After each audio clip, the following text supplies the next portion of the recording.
I was about saying something the other time and I just had to cut it off like that because I saw my guest. I saw a guest, and our guest is not just an ordinary guest. We have a governorship aspirant in the house with us this afternoon.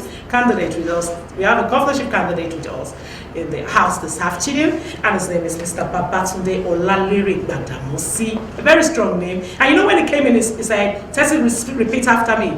Babatunde Gbadamosi. I was about asking him that, why are you asking me to repeat this name? He said, from 2019, I'm going to start saying this name each day of my life. Welcome to the program, sir. Thank you very much. All right, sir. Okay, finally arrived. Oh, welcome you to the show. Are you looking so unhappy? We understand it's because of the Lagos traffic. I'm sure you're not really happy about it.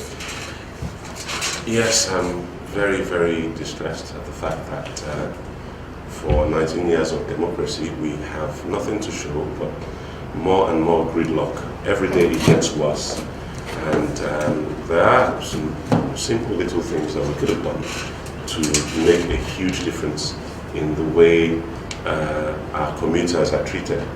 Now, there is a tendency in Lagos to, especially under this current administration that has been in charge for the last 19 years, there seems to be a tendency to misprioritize and misappropriate public funds into things that are of no real benefit to the public. For instance, I remember a few years ago there was a controversy about a yacht that was moored off the marina in Lagos, the Sunburn yacht that's now disappeared into oblivion.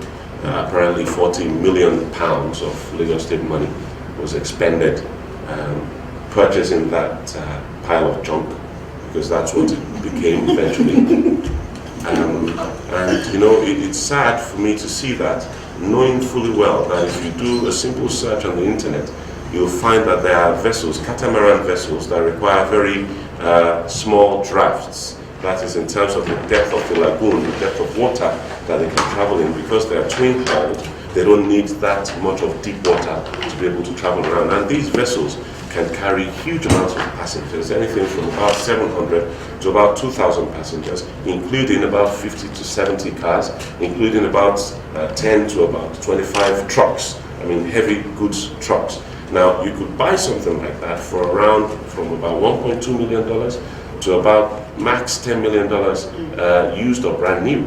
Now, would that have been of more benefit to Lagosians? Would it have been of more benefit to take that £40 million and build jetties capable of taking such vessels, okay, all around Lagos, and then buy maybe even just 2 of those kind of platforms to ferry people, say for instance from Ikorodu, which is a high volume commuter area, okay, into, say for instance,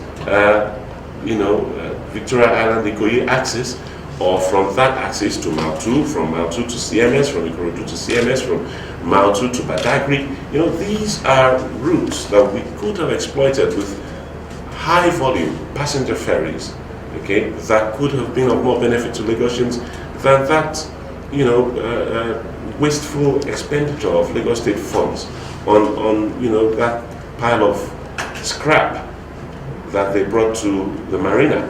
Now, what happened to it? How much was spent on it? Where it went? Where the money that that was spent on it went? We don't know. Everything is done in secrecy, and it's the secrecy of government expenditure in Lagos for the last 19 years that really is a problem. I mean, imagine the state governor mentioning recently at the donation of some educational facilities at Lasu that he had spent the unbelievable sum of 15 billion naira in the last 3.5 years